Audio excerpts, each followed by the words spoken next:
ਮਾਮਲਾ ਮਾਨਸਾ ਦੇ ਪਿੰਡ ਫਫੜੇ ਭਾਈਕੇ ਦਾ ਹੈ, ਜਿੱਥੇ ਮਨਪ੍ਰੀਤ ਨਾਮ ਦੇ ਦਲਿਤ ਨੌਜਵਾਨ ਦੀ ਪੁਲਿਸ ਦੇ ਕੁੱਟਣ ਨਾਲ ਮਰਨ ਦੇ ਦੋਸ਼ ਲੱਗੇ ਸਨ, ਜਿਸ ਦੇ ਚੱਲਦੇ ਅੱਜ ਐਸਸੀ ਕਮਿਸ਼ਨ ਦੇ ਚੇਅਰਮੈਨ ਵਿਜੇ ਸਾਂਪਲਾ ਨੇ ਪੀੜਿਤ ਦੇ ਘਰ ਪੁੱਜਣਾ ਸੀ, ਪਰ ਕਿਸਾਨ ਸੰਗਠਨਾਂ ਦੇ ਵਿਰੋਧ ਦੇ ਚੱਲਦਿਆਂ ਉਹ ਉੱਥੇ ਨਹੀਂ ਜਾ ਸਕੇ, ਜਿਸ ਦੇ ਚੱਲਦੇ ਪੁਲਿਸ ਨੇ 6 ਕਿਸਾਨ ਆਗੂਆਂ ਅਤੇ ਹੋਰ ਅਣਪਛਾਤੇ ਕਿਸਾਨਾਂ ਦੇ ਖਿਲਾਫ ਐਸਸੀ ਐਕਟ ਅਤੇ ਹੋਰ ਧਾਰਾਵਾਂ ਦੇ ਅਨੁਸਾਰ ਮਾਮਲਾ ਦਰਜ ਕੀਤਾ ਹੈ। इस मौके एससी कमीशन के चेयरमैन विजय सांपला ने दस्सिया कि उन्होंने पीड़ित परिवार नाल मिलन पुजना सी, पर एससी कमीशन का अहुदा संविधानक पद है, इसलिए जेकर उसके काम विच कोई अड़चन पाउंदा है तां उसके खिलाफ एससी एक्ट के तहत मामला दर्ज हुंदा है। इस दे चलदियां पुलिस ने 6 किसानां नूं बाई नेम अते कुछ अणपछाते किसानां के खिलाफ मुकदमा नंबर 75 दर्ज किया गया है। इस तो अलावा बुढलाडा थाणा मुखी नूं सस्पेंड किया गया है, जबकि मुकदमा नंबर 69 के तहत धारा 304 के अनुसार अलग मामला दर्ज किया गया है। उन्होंने कहा कि पीड़ित परिवार को 4,12,000 1-2 दिन विच दिते जाएंगे और बाकी रकम कुछ दिनों बाद मिल जाएगी। पीड़ित परिवार को कुल 8,25,000 रुपए जिला प्रशासन को देने की हिदायत की गई है। मानसा तो न्यूज़ 24 पंजाब ਲਈ गुरजीत संधू की खास रिपोर्ट। मैं इत्थे आया सी कि मनप्रीत जिहड़ा एक लड़का जिहड़ा जिहदी पुलिस कस्टडी दे विच टॉर्चर करन तो बाद उसकी डैथ हो गई सी और उसदे परिवार वालों जिहड़ा बार बार रिक्वेस्ट की जा रही सी कि साडी सुनवाई नहीं हो रही और साडे ते कोई भी परचा नहीं पाया जिहड़ा कीता गया, क्योंकि मुंडे दा मर्डर होया और उस दे तत्थां ते ही मैं देखण दे लई उस स्पॉट विजिट दे लई, क्योंकि असीं पहलां भी नोटिस तां कीते सी पर साडे भी वो नोटिस का जवाब ना आउण करके सानू इत्थे आउणा पिया जी। और जदों इत्थे आए तो देखण नूं मिलिया कि अणसुखावीआं घटना भी घटणियां शुरू हो गईयां जी, क्योंकि एक दलित की जदों कोई डैथ हुंदी है और अगर उहदे ते कोई कार्रवाई नहीं हुंदी तो अनुसूचित जाति कमीशन का काम है उन्होंने न्याय दिवाउण दे लई उहदे कोल जाना और उन्होंने किसी होर मुद्दों के उत्ते किसी के अपने वक्रे निजी स्वार्थां करके असी कमीशन का काम नहीं रोक सकते। सो पर ऐसी सी कि किसी नूं कहंदे समझदार नूं तो समझाया जा सकता, पर जिहड़ा समझना ही ना चाहे, क्योंकि साडे पिंडां 'च कहंदे भी सुत्ते नूं तो जगाया जा सकता पर मचले नूं नहीं। और अज जो कोई समझना ना चाहे, जबकि मेरा उस इशू के नाल कोई लेना देना नहीं, मेरा एक संविधानिक पद है और संविधानिक पद होने के नाते ही मैं इत्थे आया और उस नाते ही मैं उत्थे जाना और मैनू जिहड़े लीगली कोई रोक नहीं सकता। इस करके जिन्हां ने रोकया, क्योंकि पुलिस ने भी रिक्वेस्ट की सी कि लॉ एंड ऑर्डर की स्थिति थोड़ी गड़बड़ा सकती है, पर असी भी अपना दिमाग नूं इस्तेमाल करते हुए स्थिति ना गड़बड़ाए असी इत्थे बैठे और 3-4 घंटे इन्हां दे प्रयास तो बाद भी जदों वो नहीं हटे तो फिर असी भी इन्हां नूं हदायत दित्ती है, डायरैक्शन दित्ती कि इमीडिएटली किसानां दे नां दे उत्ते बैठे जिहड़े वो दोषियां दी हमायत करन लई और दलितां ते अत्याचार करन वालियां दे नाल खड़े होण वाले व्यक्तियां दे उत्ते जिहड़े कमीशन दा रास्ता रोकदे आ उन्हां दे उत्ते भी एक परचा होर कीता जावे।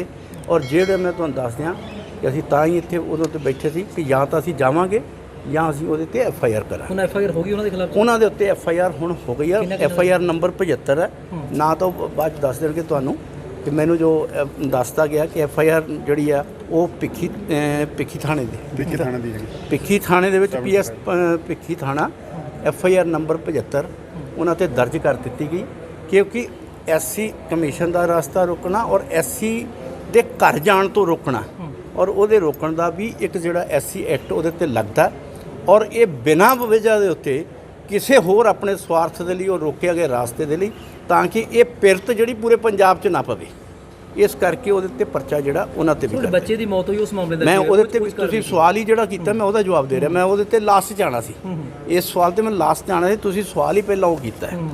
हुण जिहड़ा है कि बच्चा जिहदी डैथ हुई है मनप्रीत जिहड़ा सिंह सीगा, मनजीत सिंह दा पुत्तर सीगा, उहदे परिवार नूं भी मैं इत्थे बुलाया, प्रशासन दे नाल DC साहब SSP साहब IG साहब असीं सारे बैठे हैं और उहदे च भी जिहड़ी कार्रवाई हुई है कि एक SC एक्ट दे विच ही ਉਹਦੀ FIR ਹੋਏਗੀ 302 ਤਾਂ ਲੱਗੇਗੀ, ਨਾਲ ਉਹਦੇ SC ਐਕਟ ਵੀ ਲੱਗੇਗਾ। ਔਰ ਜੋ ਵੀ FIR ਜਿਹੜੀ ਹੈ SC ਐਕਟ ਦੇ ਵਿੱਚ ਵੀ ਉਹਦੇ ਤੇ ਲੱਗੇਗੀ। ਉਹਦੇ 'ਚ ਉਹਦਾ ਮੁਆਵਜ਼ਾ ਜਿਹੜਾ ਡੈਥ ਤੋਂ ਬਾਅਦ ਉਹ 8.25 ਲੱਖ ਹੁੰਦਾ, ਉਹਦਾ 50% ਜਿਹੜਾ ਆ ਉਹ ਪਹਿਲਾਂ ਦਿੱਤਾ ਜਾਂਦਾ FIR ਦੇ ਨਾਲ ਹੀ, ਬਾਕੀ ਉਹਨੂੰ ਬਾਅਦ 'ਚ ਦਿੱਤਾ ਜਾਂਦਾ। ਸੋ ਜਿਹੜਾ ਉਹ ਵੀ DC ਸਾਹਿਬ ਨਾਲ ਹੋ ਗਿਆ। ਉਹ ਕੱਲ੍ਹ ਜਾਂ ਸੋਮਵਾਰ ਤੱਕ ਉਹਨਾਂ ਨੂੰ ਕਿਹਾ ਕਿ ਮੰਗਲਵਾਰ ਤੋਂ ਡਿਲੇ ਨਹੀਂ ਹੋਣਾ ਚਾਹੀਦਾ।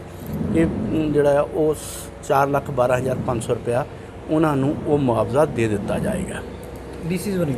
ਹਾਂਜੀ, ਡੀਸੀ ਬਣਿਓ ਕਿ ਤੁਹਾਡੇ ਕਮਿਸ਼ਨ ਬਣਿਓ ਕੀ ਹੈਲਪ? ਨਹੀਂ, ਕਮਿਸ਼ਨ ਵੱਲੋਂ ਕੋਈ ਨਹੀਂ ਹੁੰਦਾ। ਕਮਿਸ਼ਨ ਜਿਹੜਾ ਸਰਕਾਰ ਦੀਆਂ ਸਕੀਮਾਂ ਨੂੰ ਉਹਨਾਂ ਨੂੰ ਲਾਗੂ ਕਰਦਾ ਹੈ। ਇਹ ਜਿਹੜਾ ਸਰਕਾਰ ਦਾ ਪ੍ਰੀਵੈਂਸ਼ਨ ਆਫ ਐਟਰੋਸਿਟੀ ਐਕਟ ਦੇ ਮੁਤਾਬਕ ਹੀ ਉਹਨਾਂ ਦਾ 8.25 ਲੱਖ ਰੁਪਈਆ ਹੈ। ਉਹ ਕਮਿਸ਼ਨ ਨਹੀਂ ਦਿੰਦਾ, ਕਿਉਂਕਿ ਉਹ ਇੱਕ ਫੈਡਰਲ ਸਿਸਟਮ ਦੇ ਵਿੱਚ ਇੱਕ ਸਿਸਟਮ ਆ, ਉਹ ਡਿਪਟੀ ਕਮਿਸ਼ਨਰ ਰਾਹੀਂ ਜਾਂਦਾ ਹੈ। ਸੋ ਡਿਪਟੀ ਕਮਿਸ਼ਨਰ ਸਾਹਿਬ ਉਹਨੂੰ ਉਹ ਡਿਸਬਰਸ ਕਰਨਗੇ। ਪਰਿਵਾਰ ਸੈਟੀਸਫਾਈਡ ਹੈ ਜੀ?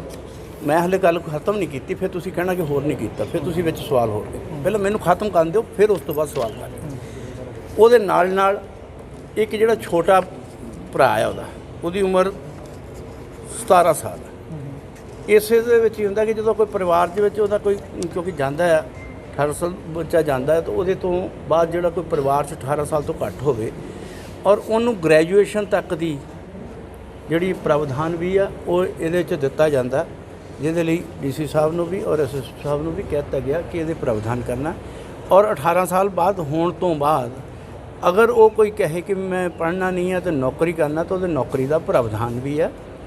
ਔਰ ਕਿਉਂਕਿ ਇਹਨਾਂ ਕੋਲ ਆਪਣਾ ਮਕਾਨ ਨਹੀਂ ਹੈ, ਪਰ ਉਹ ਪੁੱਛਿਆ ਪਰਿਵਾਰ ਕੋ ਉਹਨਾਂ ਕੋਲ ਪਲਾਟ ਹੈ, ਉਹਦੇ 'ਤੇ ਮਕਾਨ ਉਸਾਰੀ ਦੇ ਲਈ ਵੀ ਇਸ PO ਐਕਟ ਦੇ ਤਹਿਤ ਹੀ ਉਹਨੂੰ ਜਿਹੜਾ DC ਸਾਹਿਬ ਉਹਨੂੰ ਗ੍ਰਾਂਟ ਦੇਣਗੇ, ਉਹਨੂੰ ਮਕਾਨ ਦੀ ਉਸਾਰੀ ਕਰਵਾ ਕੇ ਦੇਣਗੇ।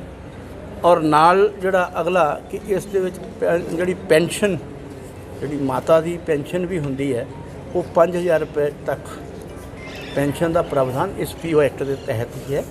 ਔਰ ਉਹ ਪੈਨਸ਼ਨ ਦਾ ਵੀ ਪ੍ਰਾਵਧਾਨ ਜਿਹੜਾ ਪ੍ਰੋਸੈਸ ਜਿਹੜਾ ਉਹ DC ਸਾਹਿਬ, ਕਿਉਂਕਿ ਇਹ ਚੀਜ਼ਾਂ ਐਡਮਿਨਿਸਟ੍ਰੇਟਿਵ ਪਾਰਟ ਦੀਆਂ ਨੇ ਜਿਨ੍ਹਾਂ ਨੂੰ DC ਸਾਹਿਬ ਇੰਪਲੀਮੈਂਟ ਕਰਨਗੇ।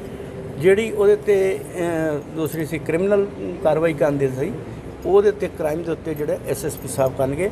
ਔਰ ਉਹਦੇ 'ਤੇ ਵੀ ਜਿਹੜੀ ਬੱਚੇ ਦੀ ਡੈਥ ਤੋਂ ਬਾਅਦ ਹਾਲੇ ਤੱਕ FIR ਨਹੀਂ ਸੀ ਹੋਈ, ਉਹ ਵੀ 69 ਨੰਬਰ ਜਿਹੜੀ 69 PS ਸਿਟੀ ਬੁਢਲਾਡਾ ਉਹਦੇ ਵਿੱਚ SC ਐਕਟ ਦੇ ਤਹਿਤ ਉਹ ਵੀ FIR ਦਰਜ ਕਰ ਦਿੱਤੀ ਗਈ ਹੈ। ਔਰ ਜਿਹੜੀ ਉਸੇ ਦਰਜ ਤੋਂ ਬਾਅਦ ਹੀ ਇਹ ਜਿਹੜੀਆਂ ਚੀਜ਼ਾਂ ਮੈਂ ਦੱਸੀਆਂ ਉਹ ਉਹਨੂੰ ਸਹੂਲਤਾਂ ਮਿਲ ਪਾਉਣਗੀਆਂ। ਇਹ ਪਰਿਵਾਰ ਦੇ ਨਾਲ ਬੈਠ ਕੇ ਉਹਨਾਂ ਨਾਲ ਗੱਲਬਾਤ ਕਰਕੇ ਪ੍ਰਸ਼ਾਸਨ ਔਰ ਪਰਿਵਾਰ ਦੇ ਵਿੱਚ ਹੁਣੇ ਜਿਹੜੀ ਸਾਡੀ ਲਾਸਟ ਗੱਲ ਹੋਈ ਉਹਦੇ 'ਚ ਇਹ ਚੀਜ਼ਾਂ ਤੈਅ ਹੋਈਆਂ। ਸੰਭਾ ਜੀ, ਜਿਹੜਾ ਕਤਲ ਦਾ ਮੁਕੱਦਮਾ ਦਰਜ ਕਰਵਾਇਆ ਗਿਆ ਹੈ, ਕਿੰਨੇ ਪੁਲਿਸ ਮੁਲਾਜ਼ਮਾਂ ਤੇ ਕਰਾਇਆ ਗਿਆ? ਕਿਹੜਾ ਜਿਹੜਾ ਇਹ 302 ਦਾ ਪਰਚਾ ਜਿਹੜਾ 69 ਦੀ ਗੱਲ ਕਰ ਰਹੇ ਹੋ? ਫਿਲਹਾਲ ਤਾਂ SHO ਨੂੰ ਸਸਪੈਂਡ ਕੀਤਾ। ਉਹਦੇ ਤੇ ਕਿ ਦੋਸ਼ੀ ਇੰਚਾਰਜ ਤਾਂ SHO ਹੁੰਦਾ ਨਾ, SHO ਦੱਸੇ ਕਿ ਇਹਦੇ 'ਚ ਹੋਰ ਕੌਣ ਸੀ, ਕਿਉਂਕਿ 23 ਸੱਟਾਂ ਜਿਹੜੀਆਂ ਉਹਦੇ ਜਿਸਮ ਦੇ ਉੱਤੇ ਜਿਹੜੀਆਂ ਪਾਈਆਂ ਗਈਆਂ ਪੋਸਟਮਾਰਟਮ ਦੀ ਰਿਪੋਰਟ 'ਚ, ਔਰ ਗਲੇ ਦੇ ਵਿੱਚ ਉਹਦੇ ਮਤਲਬ ਖੂਨ ਦੀਆਂ ਵੀ ਜਿਹੜੇ ਤੱਥੇ ਪਾਏ ਗਏ। ਸੋ ਇਸ ਚੀਜ਼ਾਂ ਨੂੰ ਬਾਕੀ ਤਾਂ ਕਿਉਂਕਿ ਇੰਚਾਰਜ SHO ਆ, ਉਹ ਇਹਨਾਂ ਦਾ ਪਾਰਟ ਰਹੇਗਾ। ਔਰ ਉਸ ਪਾਰਟ ਦੇ ਵਿੱਚ ਕੌਣ ਹੋਰ ਦੋਸ਼ੀ ਸੀਗੇ ਉਹ ਦੇਖ ਕੇ ਇਹ ਦੱਸਣਗੇ। ਹਾਂਜੀ, ਵੀ ਚੇਅਰਮੈਨ ਆਏ ਸੀਗੇ ਵੀ ਉਹਨਾਂ ਨੇ ਵੀ ਜਿਹੜੀ ਸਾਨੂੰ 4000 ਰੁਪਏ ਦੀ ਵੀ ਸਹਾਇਤਾ ਦਿੱਤੀ ਹੈਗੀ, ਵੀ ਉਹ ਆਖਦੇ ਨੇ ਵੀ 4000 ਰੁਪਏ 4 ਲੱਖ ਰੁਪਏ ਸਾਨੂੰ ਸਹਾਇਤਾ, ਤੇ ਵੀ ਉਹ ਬਣਦੀ ਵੀ ਜਿਨ੍ਹਾਂ ਨੇ ਮਨਪ੍ਰੀਤ ਦੇ ਵੀ ਗੁਨਾਹਗਾਰ ਨੇਗੇ ਵੀ ਉਹਨਾਂ ਨੂੰ ਬਣਦੀ ਕਾਰਵਾਈ ਕੀਤੀ ਜਾਊਗੀ। ਮਤਲਬ ਜੀ ਮਾਮਲਾ ਕੀ ਸੀਗਾ? ਤੁਸੀਂ ਵੀ ਗਏ ਸੀ ਥਾਣੇ ਲੈਣ, ਉਦੋਂ ਕਹੀ ਜੀ ਹਾਲਤ ਸੀ, ਕੌਣ ਸੀਗਾ ਉਦੋਂ ਜੀ? ਬਹੁਤ ਜ਼ਿਆਦਾ ਵੀ ਗੰਭੀਰ ਹਾਲਤ ਸੀਗੀ ਉਸ ਦੀ। ਕੀ ਸੀ ਮਾਮਲਾ, ਕੀ ਸੀ? ਲੜਾਈ ਕਿਸ ਕਾਰਨ ਹੋਈ ਸੀ, ਕੀ ਗੱਲ? ਲੜਾਈ ਜੀ ਉਹ ਨਾ ਛੋਟਾ ਜਿਹਾ ਕਤੂਰਾ ਲੈ ਕੇ ਆਂਦਾ ਸੀਗਾ। ਜਦੋਂ ਕਤੂਰਾ ਲੈ ਕੇ ਆਂਦਾ ਸੀਗਾ ਉਹ ਚੱਕ ਕੇ ਵੀ ਉਹ 6 ਵਜੇ ਬਾਹਰ ਲੈ ਗਿਆ ਸੀਗਾ, ਤੇ ਉਹ ਜਵਾਕ ਵੀ ਦੇਖਣ ਆ ਜਾਂਦੇ ਸੀਗੇ ਕਤੂਰੇ ਨੂੰ ਕਿ ਵੀ ਉਹ ਜਵਾਕ ਸੀਗੇ ਨਾਲ। ਉਹਨਾਂ ਨੇ ਕਤੂਰਾ ਡੇਗਤਾ, ਉਹਨੇ ਉਹਦੇ ਥੱਪੜ ਮਾਰਿਆ। ਉਹ ਆ ਲੋਕ ਇੱਟਾਂ ਜਿਹੀਆਂ ਲੱਗੀਆਂ ਹੋਈਆਂ ਸੀ, ਉਹ ਡਿੱਗ ਗਿਆ। ਉਹ ਜੇ ਥੱਪੜ ਮਾਰਿਆ ਇੱਥੋਂ ਜਦੋਂ ਖੂਨ ਨਿਕਲਿਆ ਆ, ਇਹਨੇ ਵੀ ਸਾਨੂੰ ਪਤਾ ਨਹੀਂ ਸੀਗਾ ਵੀ ਉਹ ਸਾਡੇ 'ਤੇ ਰਾਊਟ ਲਿਖਾ ਦੇਣਗੇ। ਤੇ ਇਹਨੇ ਵੀ 10 ਵਜੇ ਦਾ ਟਾਈਮ ਸੀਗਾ, ਉਦੋਂ ਪੁਲਿਸ ਲੈਣ ਆ ਗਈ ਸੀਗੀ। ਜਦੋਂ ਪੁਲਿਸ ਲੈਣ ਆ ਗਈ ਸੀਗੀ, ਅਸੀਂ ਬਹੁਤ ਉਹਨਾਂ ਮੂਹਰੇ ਹੱਥ ਬੰਨੇ ਸੀਗੇ ਵੀ ਜੀ ਅਸੀਂ ਤੜਕੇ ਵੀ ਮੇਰੇ ਮੁੰਡੇ ਨੇ ਵੀ ਥੱਪੜ ਮਾਰਿਆ ਗਾ, ਵੀ ਗੁਨਾਹਗਾਰ ਹੈਗਾ, ਕਿਉਂ ਵੀ ਇਹਦਾ ਕਸੂਰ ਹੈਗਾ, ਵੀ ਅਸੀਂ ਤਾਂ ਇਹਨੂੰ ਵੀ ਤੜਕੇ ਲੈ ਕੇ ਆਵਾਂਗੇ। ਤੇ ਉਹਨਾਂ ਨੇ ਸਾਡੀ ਇੱਕ ਵੀ ਨਹੀਂ ਸੁਣੀ। ਸਾਨੂੰ ਕਹਿੰਦੇ ਵੀ ਪਰੇ ਹੁੰਨੇ ਵਾਰ ਚੋ ਕੇ ਕਹਿੰਦੇ ਡੰਡੇ ਮਾਰ ਕੇ ਪਰੇ ਕਰੀਏ, ਧੱਕੇ ਦੇ ਕੇ ਪਰੇ ਕਰੀਏ। ਜਦੋਂ ਉਹਨਾਂ ਨੇ ਸਾਨੂੰ ਐਂ ਧਮਕੀਆਂ ਦਿੱਤੀਆਂ, ਇੰਨੇ ਉਹਨਾਂ ਨੇ ਪਏ ਮੇਰੇ ਮੁੰਡੇ ਨੂੰ ਉਠਾ ਲਿਆ ਬਾਂਹ ਫੜ ਕੇ। ਮੁੰਡਾ ਮੇਰਾ ਡਰਦਾ ਸੀਗਾ ਪੁਲਿਸ ਤੋਂ ਜੀ। ਉਹ ਕਹਿੰਦਾ ਮੰਮੀ ਮੈਂ ਨਾਲ ਲੈ ਕੇ ਜਾਊਂਗਾ, ਮੈਂ ਇਕੱਲਾ ਜਾਂਦਾ ਨਹੀਂ ਹੈਗਾ ਗਾ। ਫਿਰ ਵੀ ਅਸੀਂ ਉਹਨਾਂ ਮੂਹਰੇ ਬਹੁਤ ਹੱਥ ਬੰਨੇ ਸੀਗੇ, ਉਹਨਾਂ ਨੇ ਸਾਡੀ ਇੱਕ ਵੀ ਨਹੀਂ ਸੁਣੀ ਜੀ। ਜਦੋਂ ਕਹਿੰਦੇ ਉੱਥੇ ਲਿਜਾ ਕੇ ਕਹਿੰਦੇ ਤੌਣੀ ਲਾਈ, ਨਾਲ ਦੀ ਨਾਲ ਦਿਮਾਗ ਸੈੱਟ ਕਰ ਦਾਂਗੇ। ਫਿਰ ਜਦੋਂ ਅਸੀਂ ਵੀ ਉੱਥੇ ਥਾਣੇ ਦੇ ਵਿੱਚ ਵੀ 2 ਜਣੇ ਲੈਣ ਵਾਗੇ ਸੀਗੇ ਮੁੰਡੇ ਨੂੰ, ਉਹਨਾਂ ਨੂੰ ਕਹਿੰਦੇ ਵੀ ਉਹਦੀ ਮੰਮੀ ਨੂੰ ਲੈ ਕੇ ਆਓ, ਉਹਨਾਂ ਤੋਂ ਫੋਨ ਕਰਵਾਤਾ। ਜਦੋਂ ਅਸੀਂ ਗਏ ਸੀਗੇ ਉਦੋਂ ਅਸੀਂ ਜਾ ਕੇ ਕੁਰਸੀਆਂ ਆਈਆਂ ਤੇ ਵੀ ਸਾਹਮਣੇ ਬੈਠ ਗਏ ਸੀਗੇ। ਉਦੋਂ ਆਏ ਉਹ ਸੀਸੇ ਵਿੱਚ ਦੀ ਦਿਸਦਾ ਸੀਗਾ ਵੀ ਗੇੜੇ ਲਵਾਈ ਜਾਂਦੇ ਸੀਗੇ, ਭੱਜਿਆ ਫਿਰਦਾ ਦਿਸਦਾ ਸੀਗਾ ਸਾਨੂੰ। ਫਿਰ ਉਹਨਾਂ ਨੇ ਲਿਆ ਕੇ ਵੀ ਐਂ ਕੰਧ ਜੀ ਤੇ ਮੇਰੇ ਬਰਾਬਰ ਹੀ ਬੈਠ ਗਿਆ ਸੀਗਾ ਜਦੋਂ ਲੈ ਕੇ ਆਏ ਸੀਗੇ। ਤੇ ਉਦੋਂ ਉਹ ਕਹਿਣ ਲੱਗ ਗਿਆ ਵੀ ਹਾਂ ਕਿਨੇ ਦਮ ਕਸੀ ਜੀ ਕਿਵੇਂ ਲੱਗ ਰਹੀ ਹੈਗੀ। ਕਹਿੰਦੇ ਓਕੇ ਸਾਹ ਕਿਵੇਂ ਲੈਣਾ ਢੰਗ ਜੇ ਕਰਦਾ। ਉਹ ਕਹਿਣ ਲੱਗਿਆ ਨਹੀਂ ਜੀ, ਕਹਿੰਦਾ ਮੇਰੇ ਦਰਦ ਹੁੰਦਾ ਗਾ। ਉਹ ਐਂ ਕੀ ਸਰਕੇ ਉੱਥੋਂ ਕੰਧ ਜੀ ਦੇ ਉੱਤੋਂ ਉਹ ਥੱਲੀ ਨਾਲ ਹੀ ਟੂਈ ਲਾ ਕੇ ਬੈਠ ਗਿਆ ਸੀਗਾ। ਉਹ ਪਾਣੀ ਮੰਗਣ ਲੱਗ ਗਿਆ ਸੀ ਉਹਨਾਂ ਤੋਂ। ਕਹਿੰਦਾ ਜੀ ਮੈਨੂੰ ਪਾਣੀ ਦੇ ਦਿਓ, ਕਹਿੰਦਾ ਪਾਣੀ ਦੇ ਦਿਓ। ਉਹ ਕਹਿੰਦੇ ਵੀ ਹੁਣ ਤਾਂ ਤੈਨੂੰ ਪਿਆਇਆ ਸੀਗਾ ਪਾਣੀ, ਕਹਿੰਦੇ ਘਰੇ ਜਾ ਕੇ ਪੀ ਪਾਣੀ। ਫਿਰ ਵੀ ਉਹ ਕਹਿੰਦਾ ਜੀ ਮੈਨੂੰ ਥੋੜ੍ਹਾ ਜਿਹਾ ਪਾਣੀ ਦੇ ਦਿਓ। ਉਹਨਾਂ ਨੇ ਫਿਰ ਵੀ ਪਾਣੀ ਨਹੀਂ ਦਿੱਤਾ। ਉਹਨਾਂ ਨੇ ਮੇਰੇ ਤੋਂ ਅੰਗੂਠਾ ਲਵਾ ਲਿਆ ਸੀਗਾ, ਕਹਿੰਦੇ ਵੀ ਤੂੰ ਬਲਾਡੇ ਦੇ ਵਿੱਚ ਰਹਿਣਾ ਨਹੀਂ ਹੈਗਾ ਗਾ। ਮੈਂ ਕਿਹਾ ਜੀ ਠੀਕ ਆ, ਮੈਂ ਕਿਹਾ ਵੀ ਮੈਂ ਲੈ ਕੇ ਵਗ ਜੂੰਗੀ ਤੜਕੇ। ਫਿਰ ਉਹਨਾਂ ਨੇ ਐਂ ਵੀ ਆਖਿਆ ਵੀ ਜਾਣ ਤੋਂ ਪਹਿਲਾਂ ਇੱਕ ਵਾਰੀ ਵੀ ਉਰੇ ਆਇਓ 8 ਵਜੇ। ਫਿਰ ਜਦੋਂ ਵੀ ਅਸੀਂ ਲੈ ਕੇ ਆ ਗਏ ਸੀਗੇ, ਉਸ ਤੋਂ ਬਾਅਦ 'ਚ ਜਮਾਂ ਵੀ ਐਂ ਝੂਟੇ ਜਿਹੇ ਮਾਰਨ ਲੱਗ ਗਿਆ ਸੀ। ਮੋਟਰਸਾਈਕਲ 'ਤੇ ਬਿਠਾਏ ਹੀ ਮੈਂ ਉਹਨੂੰ ਹੱਥ ਫੜ ਕੇ ਬੈਠੀ ਰਹੀ ਸੀਗੀ। ਜਦੋਂ ਉਦੋਂ ਬਾਅਦ 'ਚ ਅਸੀਂ ਘਰੇ ਲੈ ਕੇ ਆ ਗਏ, ਜੋ ਉਤਾਰ ਕੇ ਮੋਟਰਸਾਈਕਲ ਤੋਂ ਆਏ ਮੈਂ ਲੈ ਕੇ ਜਾਣ ਲੱਗੀ, ਜਦੋਂ ਬਾਂਹ ਜੀ ਫੜੀ ਉਹਦੀ, ਉਹ ਐਂ ਲੁਟਕ ਗਿਆ। ਜਦੋਂ ਲੁਟਕ ਗਿਆ ਉਸਨੂੰ ਮੈਂ ਆਖਿਆ ਮਨਪ੍ਰੀਤ ਪਿੱਛੋਂ ਦੀ ਹੱਥ ਪਾ ਲਿਆ। ਮੈਂ ਕਿਹਾ ਮਨਪ੍ਰੀਤ ਕੀ ਹੋ ਗਿਆ, ਐਂ ਕਿਉਂ ਲੁਟਕ ਗਿਆ? ਕਹਿੰਦਾ ਮੰਮੀ ਮੇਰਾ ਸੱਤ ਨਿਕਲ ਗਿਆ। ਕਹਿੰਦਾ ਨਾਲੇ ਪੁਲਿਸ ਵਾਲੇ ਨੇ ਜਦੋਂ ਮੈਨੂੰ ਕੁੱਟਿਆ ਕਹਿੰਦਾ ਉਦੋਂ ਮੇਰੀ ਲੈਟਰਿੰਗ ਨਿਕਲ ਗਈ। ਮੈਂ ਕਿਹਾ ਕੋਈ ਗੱਲ ਨਹੀਂ ਪੁੱਤ, ਮੈਂ ਘਰੇ ਜਾ ਕੇ ਧੋ ਦੂੰਗੀ। ਮੈਂ ਜੀ ਮੇਰੇ ਹੱਥ 'ਚ ਫੋਨ ਸੀਗਾ, ਮੁੰਡੇ ਨੂੰ ਫੋਨ ਕੀਤਾ ਛੋਟੇ ਨੂੰ, ਉਹਦੀ ਆ ਗਿਆ ਸੀਗਾ। ਉਹ 3 ਜਣੇ ਆ ਗਏ ਸੀਗੇ, ਇੱਕ ਗਵਾਂਢੀਆਂ ਦਾ ਮੁੰਡਾ ਸੀਗਾ, ਇੱਕ ਮੇਰਾ ਮੁੰਡਾ ਤੇ ਕੁੜੀ ਸੀਗੇ। ਉਹ ਆ ਗਏ, ਅਸੀਂ ਚੱਕ ਕੇ ਉਸ ਨੂੰ ਨਾ ਤੇ ਜਦੋਂ ਲਿਜਾ ਕੇ ਨਹਾਉਣੇ ਦੇ ਵਿੱਚ ਧੋ ਕੇ ਅਸੀਂ ਮੰਜੇ 'ਤੇ ਪਾਇਆ। ਉਦੋਂ ਬਾਅਦ 'ਚ ਉਹਦੀ ਜ਼ਬਾਨ ਤਲ ਆ ਗਈ ਸੀਗੀ।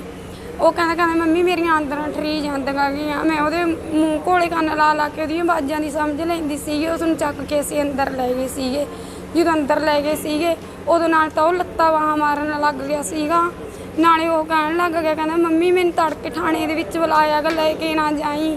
ਮੈਂ ਕਿਹਾ ਨਹੀਂ ਪੁੱਤ ਲੈ ਕੇ ਨਹੀਂ ਜਾਂਦੀ। ਕਹਿੰਦਾ ਮੰਮੀ ਮੈਨੂੰ 7 ਜਣਿਆਂ ਨੇ ਕੁੱਟਿਆ ਸੀਗਾ, ਕਹਿੰਦਾ ਤੇ ਮੈਂ ਅੱਖਾਂ ਹੀ ਚੜਾਉਂਦਾ ਸੀਗਾ। ਮੈਂ ਕਿਹਾ ਕਹਿੰਦਾ ਨਾਲੇ ਮੇਰੇ ਮੰਮੀ ਮਸ਼ੀਨ ਲਾਉਣਗੇ, ਕਹਿੰਦਾ ਤੜਕੇ ਮੈਨੂੰ ਲੈ ਕੇ ਨਾ ਜਾਈ। ਉਹ ਪੂਰਾ ਡਰਿਆ ਹੋਇਆ ਸੀਗਾ, ਲੱਤਾਂ ਬਾਹਾਂ ਮਾਰਦਾ ਸੀ।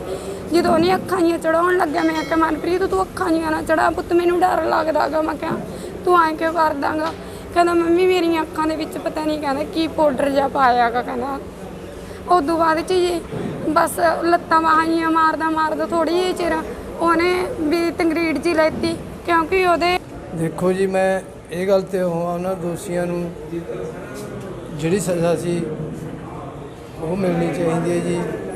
ਜਿਹੜਾ ਇਹਨਾਂ ਦਾ ਸਾਪਲਾ ਸਾਹਿਬ ਦਾ ਬਹੁਤ ਧੰਨਵਾਦ ਕਰਦਾ ਮੈਂ, ਤੁਹਾਡਾ ਸਾਰਿਆਂ ਦੀ ਧੰਨਵਾਦ ਕਰਦਾ ਜਿਹੜਾ ਮੇਰੇ ਮੁੰਡੇ ਦਾ ਇਨਸਾਫ। ਨਹੀਂ ਸਾਂਪਲਾ ਜੀ ਆਏ ਸੀ ਅੱਜ ਪਿੰਡ 'ਚ ਵੜਨ ਨਹੀਂ ਦਿੱਤਾ ਗਿਆ ਉਹਨਾਂ ਨੂੰ। ਹਾਂਜੀ ਕੀ ਤੁਹਾਡੇ ਭਾਈਚਾਰੇ ਦੇ ਲੋਕ ਵੀ ਉੱਥੇ ਸੀਗੇ, ਕੀ ਕਹੋਗੇ ਉੱਥੇ? ਉੱਥੇ ਜੀ ਉਹਨਾਂ ਨੇ ਬਣਨੀ ਤਾਂ ਉਹਨਾਂ ਦਾ ਤਾਂ ਕੋਈ ਉਹ ਨਹੀਂ ਸੀ ਜੀ। ਮੇਰਾ ਤਾਂ ਇਨਸਾਫ ਦਾ ਸੀ, ਮੇਰਾ ਤਾਂ ਪਤਾ ਲੈਣ ਆਏ ਸੀਗੇ ਜੀ। ਇਹ ਦੁੱਖ ਦਰਦ ਵੰਡਾਉਣ ਆਏ ਸੀਗੇ। ਉਹਨਾਂ ਨਾਲ ਤਾਂ ਕਿਸੇ ਨਾਲ ਇਹਨਾਂ ਦਾ ਰੌਲਾ ਹੀ ਨਹੀਂ ਹੈਗਾ ਸੀਗਾ ਜੀ। ਤੁਸੀਂ ਸੰਤੁਸ਼ਟ ਹੋ ਹੁਣ ਜਿਹੜਾ ਸਾਂਪਲਾ ਜੀ ਕਰਕੇ ਗਏ? ਹਾਂਜੀ ਠੀਕ ਹੈ ਜੀ, ਬਹੁਤ ਧੰਨਵਾਦ ਜੀ ਉਹਨਾਂ ਦਾ। ਦੇਖੋ 2 ਅਲੱਗ-ਅਲੱਗ ਐਫਆਈਆਰ ਦਰਜ ਕੀਤੇ, ਜਿੱਦਾਂ ਆਨਰੇਬਲ ਚੇਅਰਪਰਸਨ ਸਾਹਿਬ ਨੇ ਤੁਹਾਨੂੰ ਦੱਸਿਆ ਹੈਗਾ। ਇੱਕ ਐਫਆਈਆਰ ਆਬਸਟਰਕਸ਼ਨ ਦਾ ਦਰਜ ਕੀਤਾ ਗਿਆ ਹੈਗਾ ਤੇ ਦੂਜਾ ਐਫਆਈਆਰ ਜਿਹੜਾ ਹੈਗਾ ਜਿਹੜੀ ਕੰਪਲੇਂਟ ਵਿਕਟਿਮ ਫੈਮਿਲੀ ਵੱਲੋਂ ਦਿੱਤੀ ਗਈ ਹੈਗੀ ਉਹਦੇ 'ਚ ਐਫਆਈਆਰ ਦਰਜ ਕੀਤਾ ਜਾ ਰਿਹਾ ਹੈਗਾ, ਜਿਹੜਾ 69 ਨੰਬਰ ਸਿਟੀ ਬੁੱਢਲਾਡਾ ਦੱਸਿਆ ਹੈਗਾ ਉਹਨਾਂ ਨੇ। ਤੇ ਉਸ ਤੋਂ ਬਾਅਦ ਇਨਵੈਸਟੀਗੇਸ਼ਨ ਟੇਕਅਪ ਕੀਤਾ ਜਾਏਗਾ। ਪੋਸਟਮਾਰਟਮ ਉਹਦਾ ਹੋ ਚੁੱਕਿਆ ਹੈਗਾ, ਉਹਦੇ ਰਿਪੋਰਟ ਤੋਂ ਬਾਅਦ ਜਿਹੜੀ ਵੀ ਕਾਰਵਾਈ ਹੁਣ ਬਣਦੀ ਹੈਗੀ ਉਹ ਅਸੀਂ ਆਗੇ। ਸਰ ਥੋੜੀ ਡਿਟੇਲ ਦੇ ਦਿਓ ਵੀ ਜਿਹੜੇ ਬੱਚੇ ਦੀ ਮੌਤ ਹੋਈ ਸੀ ਉਹਦੇ ਕਿਹਦੇ ਖਿਲਾਫ ਕਾਰਵਾਈ हुई है, अंडर सेक्शन की है और शुरुआती जांच दोषी कौन है ਉਹਦੇ 'ਚ? देखो अभी एफआईआर दर्ज कर रहे हैं हम आज, उसके बाद में डिटेल इन्वेस्टिगेशन का जो पार्ट है वो हम आपके साथ साझा कर देंगे। Under section under section SC/ST act and 304 IP sir. फिलहाल अज्ञात के खिलाफ वो मैं देख लेता हूँ कंप्लेंट के अंदर क्या दिया हुआ है उन्होंने, देख के बताओ। और सर सेकंड जो मामले की बात कर रहे हैं, किसानों के खिलाफ मामला दर्ज हुआ उसमें 6 लोगों के खिलाफ मुकदमा दर्ज है बाई नेम, और उसके अलावा काफ़ी सारे अज्ञात। है, उसमें सर आईपीसी धारा आईपीसी धारा ऑब्स्ट्रक्शन के सेक्शन अपना 188 disaster management act, SC/ST act and 283 IPC। Sir लगता नहीं सांपला साहब वहाँ गए भी नहीं, फिर भी ऐसे एक्ट लग गया, रोकने की कोशिश तो नहीं की गई? ये एज पर लॉ के प्रोविजंस हैं, उसमें डिटेल आपको मैं समझा दूंगा कैसे लगा है। ऐसी एक्ट में पहले गिरफ्तारी होती है सर? इन्वेस्टिगेशन टेकअप होगी जी, इन्वेस्टिगेशन टेकअप होने के बाद जो कार्रवाई बनती है वो करेंगे हम। सर फैमिली फिलहाल सैटिस्फाइड है ਤੁਹਾਡੀ ਪੁਲਿਸ ਦੀ ਕਾਰਵਾਈ ਤੋਂ? ਹੁਣ ਚੇਅਰਪਰਸਨ ਸਾਹਿਬ ਨੂੰ ਮਿਲ ਲਿਆ ਹੈਗਾ, ਚੇਅਰਪਰਸਨ ਸਾਹਿਬ ਨੇ ਤੁਹਾਨੂੰ ਦੱਸਤਾ ਹੈਗਾ ਕਿ ਫੈਮਿਲੀ ਦਾ ਸੈਟੀਸਫੈਕਸ਼ਨ ਲੈਵਲ ਕੀ ਹੈਗਾ, ਤੇ ਉਸ ਤੋਂ ਬਾਅਦ ਸਾਡਾ ਕੰਮ ਹੈਗਾ ਕਾਨੂੰਨੀ ਕਾਰਵਾਈ ਕਰਨਾ ਜਿਹੜੀ ਅਸੀਂ ਕਰ ਰਹੇ ਹਾਂ। ਐਸਐਚਓ ਫਿਲਹਾਲ ਸਸਪੈਂਡ ਕੀਤਾ ਗਿਆ ਉਸ ਮਾਮਲੇ 'ਚ ਪਹਿਲਾਂ ਵਾਲੇ 'ਚ? ਦੱਸਿਆ ਤੁਹਾਨੂੰ ਹੁਣੇ ਹੀ ਚੇਅਰਪਰਸਨ ਸਾਹਿਬ ਨੇ ਕਿ ਹਾਂਜੀ ਐਸਾ ਸਸਪੈਂਡ ਕੀਤਾ ਗਿਆ ਹੈ।